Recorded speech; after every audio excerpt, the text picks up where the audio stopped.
আপনারা কেমন আছেন? আমরা সবাই ভালো আছি। তো শীতের মৌসুম এসে গেল, সবাই জানেন।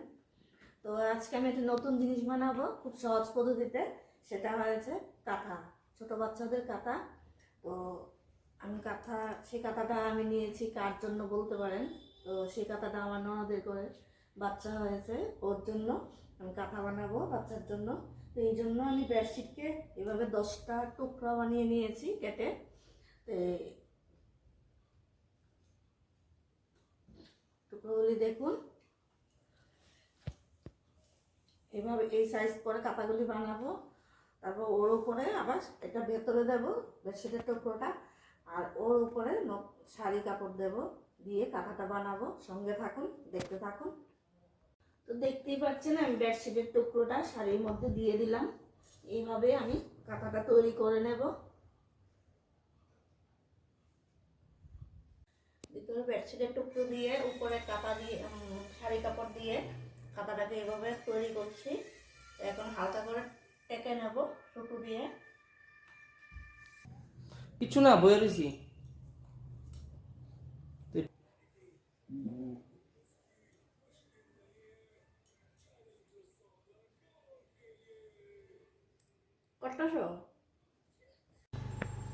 এইভাবে আমি কাঁথাটা টেকে নিলাম। এখন আমি মেশিনে বসিয়ে সেলাই করে নেব। এটাই হলো সহজ পদ্ধতিতে কাঁথা সেলাই করা।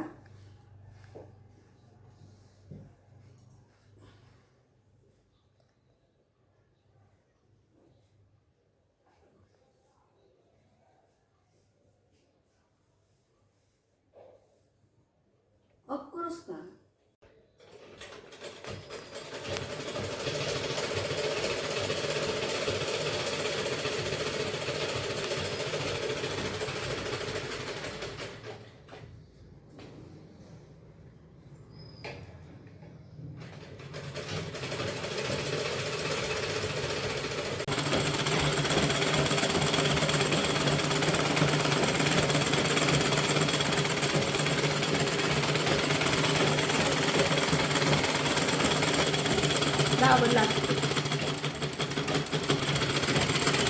বন্ধুরা, আমার কাঁথাগুলি সেলাই করা শেষ হয়ে গেছে, সবগুলি কাঁথা।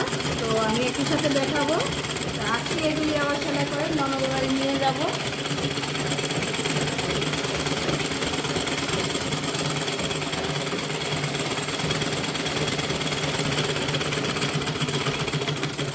বন্ধুরা, আমার কাঁথাগুলি কমপ্লিট হয়ে গেছে সবগুলি।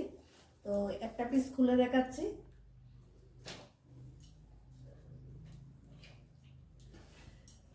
দেখতেই পাচ্ছেন কি সুন্দর হয়েছে।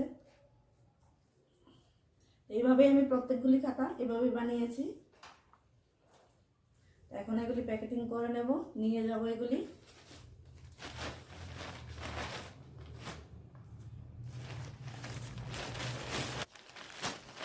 তো আপনাদের যদি আমার এই ভিডিওটা ভালো লাগে তাহলে লাইক কমেন্ট শেয়ার করবেন।